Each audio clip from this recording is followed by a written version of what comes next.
You're listening to Diminishing Returns, the podcast about sequels, prequels, spin-offs, and reboots. I'm Chris Scott, and across from me, he's the most wonderful host of the year. It's, of course, Mr. Alan Johnson. How do pod people? This is, of course, one of our in-betweeny non-franchise episodes where we don't talk about a particular film franchise. Rather, we talk about sequel news, trailers, and whatever the devil we want to talk about. Because you're not the boss of me, Dad. We normally start these non-franchise episodes with some news where Alan has thoroughly researched the news and he tells me about this stuff, and you will hear my genuine reaction because I don't read this stuff because I'm out shagging every night. And by that I mean watching Netflix. The news at pod. Bong. Yeah, all right, Trevor. I'm just going to hit you with two quick sequels that are on the way that have been announced. Go. Triple X 4. Oh, Jesus Christ. Would that make it 4X? Which is Castlemaine. also... Nice. So, Triple X 4 and Venom 2. Apparently Venom was a big hit. Even though no one I know has ever seen it. No. Like, nobody... If you're listening to this, you haven't seen Venom. I know you haven't seen Venom. And I haven't seen Venom. And actually, there might even be one of you just like, did I see Venom? You didn't. I can guarantee nobody has seen that film. So there's some weird stuff going on there. Wow. How do you feel about Simon Templar, the Saint, returning to screen? I mean, obviously everyone knows the classic Saint, Val Kilmer. Yeah, no, I know. Roger Moore was the Saint on TV back in the 60s, you know, which I think we can all agree is what helped him get the Bond gig. Oh, yeah, a big stepping stone for him to Bond. The Val Kilmer film I have seen once and remember almost nothing about it, so I'm assuming that is terrible. So, I don't know. What made the Saint different from Bond? He was more of a sort of debonair cat burglar type. He'd also performed so many miracles that have been verified, because that's how you become a saint. Anyway, so Paramount are talking about rebooting, and Chris Pratt is in talks to appear as Simon Templar. Is he not just attached to everything? Do you know what I mean? Like, he does have a pretty heavy slate. I think they just go, we're going to remake The Clangers. And they go, we're thinking of maybe trying to get Chris Pratt attached. I mean, it's never going to actually happen, but that gets it into variety, doesn't it? Yeah, I guess. Yeah, I think it's a lot of bullshit. It's a bit like me going, I'd like to go out with Angelina Jolie. Do you know what I mean? Like, it's not going to happen. But just to get mainly people because talking actually, about it, Angelina, I just don't have time. if you're listening, also you've got kids. I don't know if I'm ready for that sort of... That's what I'm about. You know, I said I wanted to go out with you, but now that I think about it, I've led you on a wee bit. Please, I do apologise. And I'm sure you're a lovely girl. You'll find someone else. That's my quick message to our super fan, Angelina Jolie. Oh, and also, don't listen to the episode about Tomb Raider, because we're not complimentary about those films. So, news from The Big Trouble in Little China. Reboot, sequel, spiritual successor. Reimagining. Who knows what it is at this point, headed by Dwayne "The Rock" Johnson. But Kurt Russell was recently asked about it, and he said he has no involvement with it. He has no plan to be involved with it. He wishes his Fast and Furious castmate all the best for the project, and just hopes that they have something to really make the name work for them. You know what Jack Burton always says? He says, I wish them all the best in their future endeavours. And I never drive faster than I can see, and besides that, it's all in remakes. Yeah, again, I would like to see a Big Trouble in Little China sequel where it is Kurt Russell as older Jack Burton. Yeah, that would be cool. Absolutely. We've discussed that we like The Rock, but yeah, this has been kind of rumbling on for years. Yeah, this is going to be one of those things that maybe never gets made. It seems like it I hear Chris Pratt is attached. Big Trouble in Little China is such an idiosyncratic, weird movie that sort of magic happens because of weird people getting together and making a weird thing. And I don't know if that sort of film is possible really anymore in Hollywood. Certainly not if they're attaching The Rock to it, I don't think. Yeah. So that's a no from me. Are we doing Dragons then? Because that's what I'm not going to invest in the Big Trouble in Little China remake. I do have upwards of £5 in my bank account. Yeah, this has been a whole lot of nothing so far. Fucking hell, Al. Well, up your game. Rolling right on. More 80s sequels, spiritual successors, part 2. Neil Blomkamp, the guy who just doesn't seem to be able to get anything made these days, is currently working on a RoboCop sequel, which in the vein of Halloween is going to retcon everything, so it's a direct sequel to the first film. What's happened recently is that Peter Weller has said he will not be a part of it. What about Mick Talbot? Now, I think we can all agree that's a really good niche mixing up of Peter Weller with pop star Paul Weller joke. Yep. And knowing that Mick Talbot was the keyboard player for the Style Council. The Style Council, yes. I think, dear listener, I hope you've taken a wee second to just congratulate me on the wonderful purity of that joke. Thank you very much. Again, RoboCop's a great film, and everything else that's been involved with that has not been a great film. I don't know why we need another RoboCop. We've got one, and it was one of the best films ever made. Yeah. I'm happy. The last of the sort of sequel projects that nobody really knows whether it's a sequel, reboot, whatever. Okay. Jordan Peele is producing a Candyman project, which don't know much about it yet, whether it's I don't know much about history. What about biology? I'm actually really good at that. Damn it, that's not the same as the song, is it? No. I don't know much about history. Got a 2-1 in biology. Then did social sciences for 3 years. It's just not the same. Do you think we should rewrite more classic soul songs so that they kind of help focus on our academic achievements? Yeah, like to say to the kids, hey guys, learning is cool. I'm a soul man. Ba-da-da-da-da-da. I'm a soul man. Have you done applied mathematics yet? Bam, bam, bam, bam, bam. Do you know what I mean? It'd be really good, you know. Sitting on the dock of the bay, watching the tide roll away. This actually happens because of the Earth and the Moon are in phase because I learned this. Do you know what I mean? Stax, calling me, guys. Whoever owns the Stax label, I think we can maybe cool this up a little bit. Because I think that the big problem with the sultry, sexy soul sounds of Stax, Hitsville, USA. That was Motown. No, wait, hold on. I've got this. The Sound of Young Scotland. That was Stax, right? No. The thing about Stax is I think everyone says it would just be a lot cooler if they talked about learning. Doing your homework. Yeah. So Booker T in the MGs, the T stood for teacher. Booker teacher. No, actually, I think you'll find that T's time applied over. Booker T, brackets. Mass and gravity. Yeah. But yeah, so, you know, whoever writes those songs, holla. So, returning to Jordan Peele and Candyman. Oh, yeah, that sounds good. Yes, I'm excited about it. I recently revealed that an African-American woman, Nia DaCosta, is going to be directing. It really feels like this is a capable team. I think, for me, I don't care about any of that because I don't see race or gender, but that's cool that you do, Alan. That's fine. Okay. I'm beyond that. I guess I'm more spiritual than you are. These shallow things that you seem to care so much about. And I just want to see the real person inside. I look at your face and I don't see the wizened old man with the cold dead eyes who's just walking around, just basically wasting time before he shuffles off this mortal coil. I see past that face to the young nerd inside and think, that's the real Alan. That's the Alan I know and love. So, you know, maybe try and be a bit more like me, like a more spiritual, better person. Because, yeah, so I remember seeing Candyman and liking it, but I think I watched it when I was like 12. It came out in the 90s, at a time when horror was really, really struggling. Before Scream. I'm looking forward to it. Sounds like it could be fun because it's a good idea and got Jordan Peele involved, who's basically becoming the kind of go-to horror guy. Yeah, but it appears... Despite having only made one film. But that's a really good film. So, so not a bad start. So, yeah, have you got anything else? Two more bizarre alternative takes on previous source material. Guillermo del Toro has a Pinocchio remake on the way, which is set in 1930s Italy. The remake will be a political fable and not family friendly. So this ain't your mama's Pinocchio. Exactly. We're about to be treated to a tale of a wooden boy who meets Mussolini. That's correct. Yes, Mussolini in the 30s Italy. Pinocchio ran away from like black shirts and stuff. Okay, cool. Yeah, that sounds like what I want from a Pinocchio film, Guillermo. I mean, del Toro has obviously touched on issues like this in Devil's Backbone and Pan's Labyrinth. Here's the thing: this is starting to become a little hack, Guillermo. Okay, oh no, it's like a fairy tale, but actually it's for grown-ups, and actually there's some real subtext. Yawnsville, all right, Blade 2, weird-mouthed vampires, and the cat from Red Dwarf. All right, you know, but she prompts a fish. Fuck off. Just get back with making good ones. And I've enjoyed your whole fairy tales for grown-ups. Dark fables. But you know what? You've gone to that well quite a bit. And I also haven't seen the fish shagging one, so I don't know if that's any good. That's the Oscar category you want. And the best film for women pumping a fish was actually, you'll never guess it, The Shape of Water. Cool.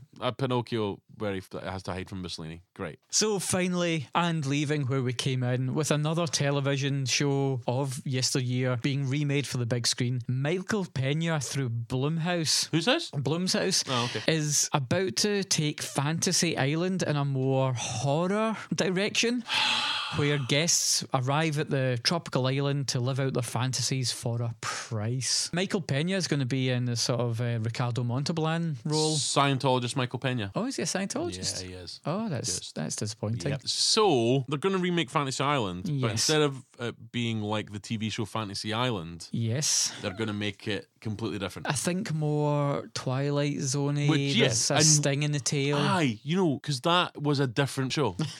You know what I'm saying here? You know how when they go, we're remaking this show, but it's not going to be like that show, and in fact has nothing to do. Basically, it's got an island on it. They might as well call it a Lost remake, or I'm in the Jungle, Get Me Out of Here, whatever the fuck that's called. I'm a Celebrity. That's for this. I'm so close. I don't see the point in it. No, I don't want a gritty reboot of Fantasy Island. I mean, a show. Let me be clear. I've never seen, and I'm defending here on a point of principle alone. And I think there's no greater thing that a man can do is defend his principles, particularly when he has no actual knowledge of the thing he's defending. Yeah, it's just a stupid idea. Fuck you, Michael Pena. Fuck you, Alan. Just because you gave me that news. So just to sum up, we have The Saint, RoboCop, Triple Fuck off, X4, fuck off, fuck Venom, off, fuck off, Big Trouble in Little China, Fuck off. Pinocchio, Fuck off. Fantasy Island, fuck off. and Candyman. Hey, that might be alright. Cool. Well, guys, that was the news section. Wow. You're listening to episode 67 of Diminishing Returns. This is one of our in-betweeny non-franchise episodes. If you'd like to email us with suggestions for future shows or things you want us to talk about, email diminishingpod@gmail.com. You can get us on Twitter @diminishingpod. On Facebook, Diminishing Returns Podcast. You can tag us on Facebook by putting the wee @ sign and then writing Diminishing Returns Pod. On Instagram, we are Diminishing Pod. We have a blog, diminishingpod.wordpress.com. And on YouTube, you can see lots of pop videos, instructional videos, unboxing videos, and if you search really hard, there's the odd tiny wee video that we've made there if you'd prefer to listen to it on YouTube. We're an independent podcast, guys. Please rate, review, and tell your friends. We need more people to like this podcast because, frankly, our egos are so massive and our insecurities are so much that the only thing that gives us joy is talking shit, filth to you people over the digital airways, and we'd like to continue to keep doing that, and to do that we need to keep growing the show. Thank you all for listening, and please do tell your friends. Bye-bye. What have we got next, Alan? I'll tell you what we've got next, Chris. Is that last bonus episode, there was a drought of trailers. We had nothing, like nothing. We skipped it. We just bummed in and bummed out. Right. That was and if it. you've never heard our non-franchise shows before, when he says bum in and bum out, it's exactly what you think. We had anal sex. I took a turn on Alan first to go in, and then at the end of the section, he had a shot on me. I'm not gonna lie, it was surprisingly enjoyable. Bit uncomfortable at first, but by the end, I was like, I can see why people would do this. And I'm glad we got to share it together. It was a very short segment last time. Oh, his section was. Mine was pretty good. And you jokingly said, the only thing that would have saved us is another Medea film. Well, Medea's going to a funeral, turns out. There's a new Medea film. We've had a new Captain Marvel trailer. Toy Story 4 teaser appeared. Mowgli, the Legend of the Jungle. There's even a bizarre trailer coming out for like a recut Deadpool. So we have loads to choose from. Just before that, I just wanted to say, Chris, I would like you to watch Happy Death Day because it's a fun wee horror film, and there's a trailer just dropped for Happy Death Day 2U, spelled with the numeral and letter. I'm not gonna lie, normally I don't like when people spell things incorrectly, but I do like that. Good. It's a nice sequel bit of business. But please do your best to stay away from the trailer because we would have talked about it here tonight if not for the fact that there's a giant spoiler for the first film and the trailer for the second film. So anyone who hasn't seen Happy Death Day and would like to, really do your best to avoid the Happy Death Day 2U trailer. So have you put in a sneak early recommendation here? Would you say that people should watch Happy Death Day? Yeah, it's fun. Described as a slasher version of Groundhog Day. Alright, cool. Definitely watch the first film just because there's a second one on the way. Excellent. This is Media Break. You give us 3 minutes, and we'll give you the world. So fucking typical. As soon as we record an episode, those pricks at Marvel release a trailer for Avengers 4. You know what? Fuck you, Marvel. We're not going to talk about your shitty little trailer that nobody's interested in. You're not going to get the Diminishing Returns bounce. Fuck y'all. So we've had loads of trailers. Well, I suppose then we might as well go into our favourite segment. It's Trailer Talk. Bum, bum, bum. That's good to be back. We don't have to do those awful things we did to each other. I miss you, Alan. Chris, I can't quit you. So, what are we going to talk about, man? Let's talk about something that I am shocked that I found the trailer enjoyable. It's a new entry in the now growing Pokemon cinematic universe in Oh boy. Detective Pikachu, based on the 2016 video game of the same name. It looks like it's set in a Roger Rabbit style world, but for adorable Japanese video game creatures. It stars the voice talent of Ryan Reynolds. I was shocked at how much I thought this looked like good fun. Listen, I don't know anything about Pokemon, right? I mean, I'm aware that it's a thing, but I don't know anything about it. Right? I saw this trailer and I was like, what? And then actually, I must admit, it looks really well made. Actually looks like a great concept. It looks like they've really actually sort of done a really good job here. Yeah, but I'm a fucking grown-up, Alan, so I'm not going to watch it. Okay? So what's the next trailer we've got? Oh, we've got an adorable family feature, a follow-up to The Secret Life of Pets, which was a giant smash. It made nearly 900 million worldwide and starred Louis C.K. So the sequel, He's obviously, he's been replaced by Pan Oswalt. What animal did he play then? He is a lead dog, Right, Max. hold on. You know how Winona Ryder, when she got caught shoplifting, and Yep. she was like, no, I'm trying to get into like a role, Uh-huh. right? Correct me if I'm wrong, but I am well aware, because my friend has a dog, and he's told me his dog does this, that dogs will sometimes just start jerking off and masturbate themselves by like rubbing on things and things like that, right? Mm-hmm. Was Louis just trying to get in a character as his dog character in The Secret Life of Pets? No, he's a horrible sexual abuser. That makes more sense. You're right. Okay, cool. Fuck that guy. But a lot of the key cast from the first film are returning, like Kevin Hart, Ellie Kemper, Jenny Slate, Dana Carvey, Hannibal Buress, Lake Bell. And there's additions to the cast: Tiffany Haddish, Harrison Ford, and Pete Holmes. I'm not gonna lie, like, there's a great fucking cast. Yeah. And I like pretty much everyone involved in there. Uh-huh. I'm a fucking grown-up, Alan, so I'm not watching it. Please tell me the final film got to be something like adults can enjoy. Well, it depends how adults feel about Disney movies. Ah, for fuck's sake. What have you written? Dumbo? Listen here, Alan. Only way I would watch this Dumbo film is if Louis C.K. was announced in it. And that Dumbo's like a dirty bastard showing his big elephant cock. I think you're getting confused in elephant anatomy there, Chris. Do elephants have cocks? They do, yeah. Are they not big?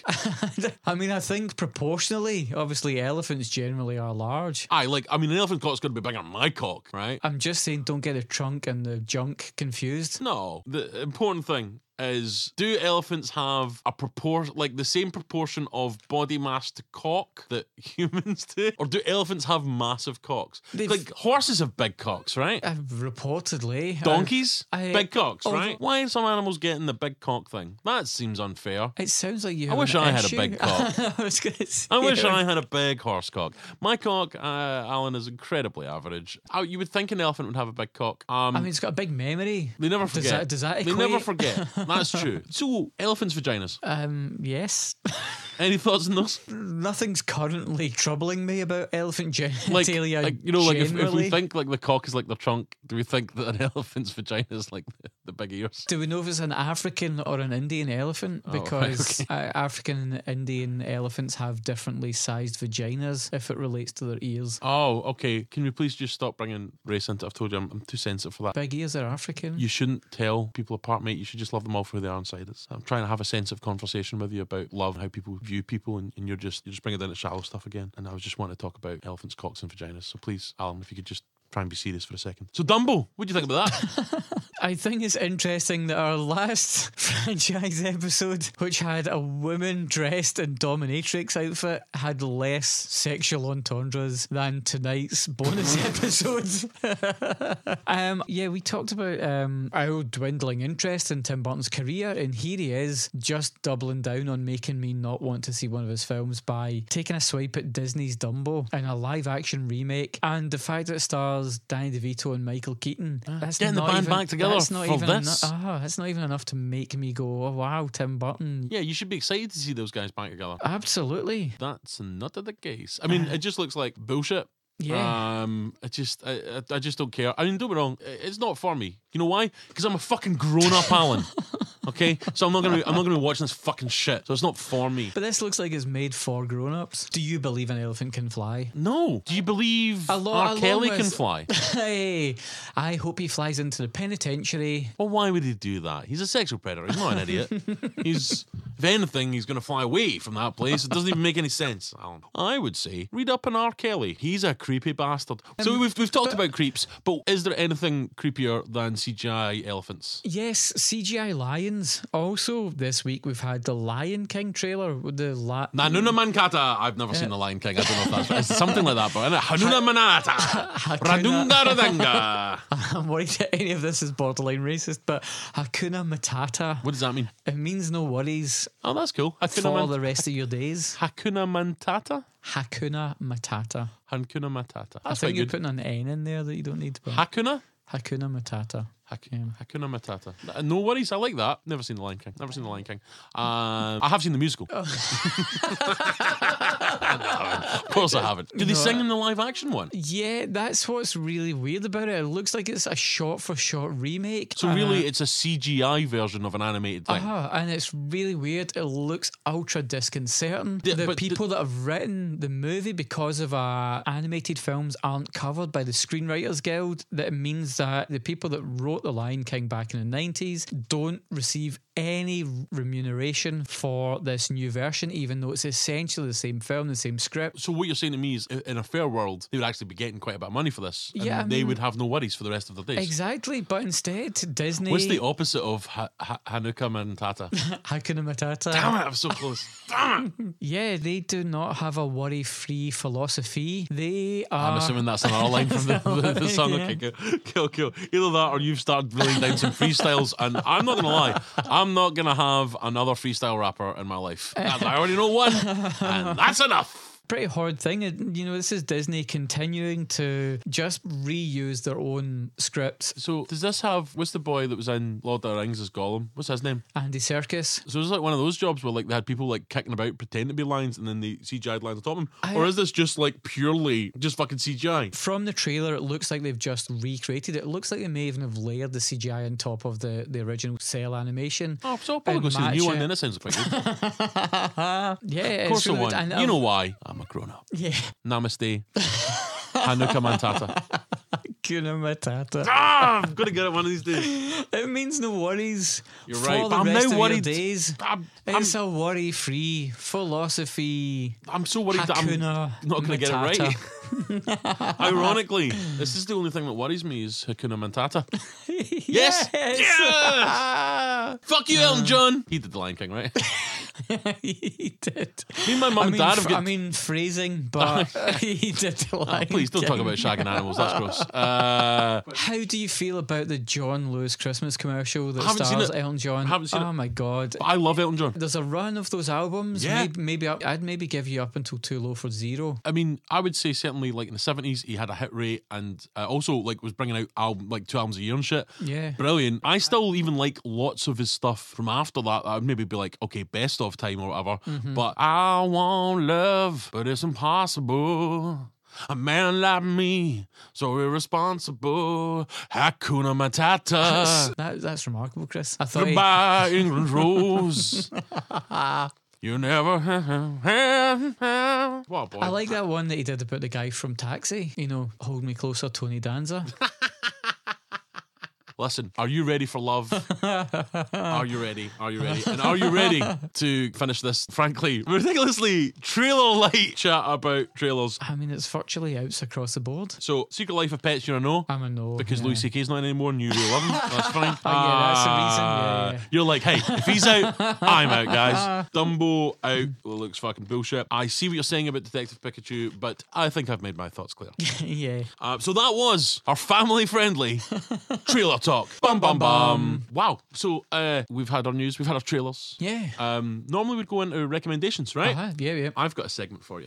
Oh. I have a segment that I want to talk about. We had a discussion about a month or so ago. And you told me a piece of information. Let me just introduce this new segment. It's called Alan Was Wrong. Alan was wrong. Bum, bum. Alan was wrong. Bum, bum. Now he's wrong. He can't take it. Bum, bum, bum, bum. Could I be wrong? No, Alan was wrong. He cast a spell, but he was wrong. Whoa, whoa. Ever since Alan was wrong. That's a great jingle. So basically, I believe we're talking about a film. Mm-hmm. A film called Goosebumps 2. Right, yes. And Alan said the phrase, Wait, you're going to say Jack Black's not in it? Yeah, no, but I think you'll find it. You said Jack Black's not in it. No, I meant that you were going to tell me at this moment. That's Jack Black is... What's that, Alan? Was he? Is Jack Black back as R.L. Stein to lead this film? Sorry. What did you actually say? Did you say Jack Black was not in the film? I said he wasn't returning for the project, yeah. Yeah. And is Jack Black in Goosebumps 2? I have not seen it. Have you seen it? I have friends who have seen it. Okay. And I've also checked on something you may have heard of called the Internet Movie Database. Because for once I was like, hey, maybe I don't believe that Alan would get this wrong, because I trust Alan, and that trust, my friend, has been shattered. Because my friend said, no, he's definitely in it as R.L. Stein. Okay. And I checked Internet Movie Database. If only there was a quicker way to say that.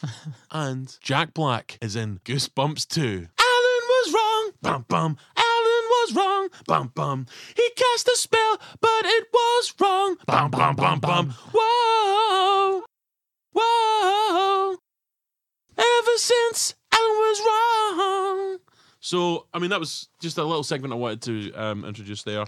I think you should be suitably ashamed. And you just got to take that, my friend. Listen, just because you're not as always on top of everything as I am, because my performances in this show have always been impeccable, and I've never got anything wrong at all. In the Spanish language, the double L makes a Y sound, so it's Guillermo, not Guillermo. Hope you can all feel the look that I'm giving Alan right now. Because he's acting like that guy lived in Spain for 3 months and now comes back and is like, oh no, I went to Barcelona. I'll have you know, I failed Spanish in high school. Well, actually, it's pronounced Pinocchio in Italy, which is where they're filming that film, Alan. So, boy, looks like we're going to have to bring that segment back a few times, aren't we? It's great that Alan couldn't take that little criticism that I tried not to make much out of it, apart from the song. But other than that, I didn't want to do that, but I think I couldn't cheat you, the listener, because, you know, you guys are all that matter to me. Now that we've had that little new segment, we've cleared that air. Let's move straight into our favourite segment that we finish the show with. Which is, of course, recommendations. Yes. You've already half-heartedly recommended Happy Death Day. Yeah, Anything else? Yeah, a film that would have made it onto my 2018 best of list if a British film distributor had picked this movie up. It's called MFA. No Fixed Abode? And no, Master of Fine Arts, MFA. Oh, M. Sorry, I think you said N for November. No, MFA. It's directed by a Brazilian director called Natalie Liette. It stars Francis Fisher and Clint Eastwood's daughter, Francesca Eastwood. I thought it was really... Oh no, it stars Francis Fisher and Clint Eastwood's daughter. Yeah, it's like, wait, what? Is that in the trailer? Francesca Eastwood, who happens to be Clint Eastwood and Francis Fisher's daughter. It's incredible. It's about a sort of struggling art student. It's like a feminist take on the rape revenge film, and that's going to make it sound shit, but it's not. I feel like that's like you recommend a film about that every week. And I know that's not the case. It just feels like the kind of thing you would do. It's very on brand for you, Alan. It's brilliant. It looks immaculate. It's really powerful. Francesca Eastwood is brilliant. I would urge people to try and seek out MFA. But like I say, it's not had a British release yet, or at least not one that I can find. I think it showed it like the So hey, where did you see this? I used the internet trickery. Wait, I and the Diminishing Returns Incorporated would like to distance ourselves. The views of Alan Johnson are his own views, and we will be talking to our legal department later. Well, I'm afraid I grew up in the era of the video nasty, and sometimes films just weren't available and you had to resort to nefarious means to see the movies you wanted to see, and that tradition carries on through to today. And that's why he killed 10 hobos, took their money so he could rent Driller Killer. That's what he's referring to. Not pirate films, just his 1980s murder spree. Shh. Have you seen that Zac Efron's going to play Ted Bundy? Just while we're talking about serial killers. Oh, is he going to be like, oh, pig? Oh, no, wait, that's Al Bundy. I'm not going to say... That That was an obvious joke, but I put the laces right fucking through it. Do you know what I mean? Even the sitters count. Okay, classic playing against type. Like, you know, like I'm a pretty boy, I'm going to play. Well, you know, Ted Bundy. and also he was the that- good looking serial killer. The good looking one, yeah. So yeah, it was Zac Efron as Ted Bundy. That was an aside. So are you recommending that casting choice or the work of Ted Bundy? I just Bundy's your favourite serial killer and you're recommending him. I've said before, no one has a favourite serial killer. No Yeah, one because you can't should choose. have That's a what you're saying, right? Because Alan Kay's like, oh, who's my favourite? No one On should Monday is have Ted a Bundy, favourite. but God, what about the Golden Gate Killer? Ooh. Golden State. Ah, fucking. See, you see? Oh, I'm sorry. I got the name of one of your favourite serial killers I mixed don't up. have Alan. Oh, I'm sorry. I offended you by getting it wrong. But it's just because I'm not obsessed with serial killers like old Murdery McGee over here. I'm obsessed with the catching of serial killers, not the. Yeah, sure, Pally. Yeah. Sure. That's why my favourite's the Zodiac. Because he's never been caught. Wait, hold on. The Zodiac Killer was never caught, right? Yeah, never caught. And when was he about? Active in the 60s. The 60s? Yeah. Just about the time that you were at your prime. Wait a minute. This is all starting to come together, guys. Guys. My last words are... please, no. My recommendation for this week, it's Goosebumps 2. I regret nothing. Ah!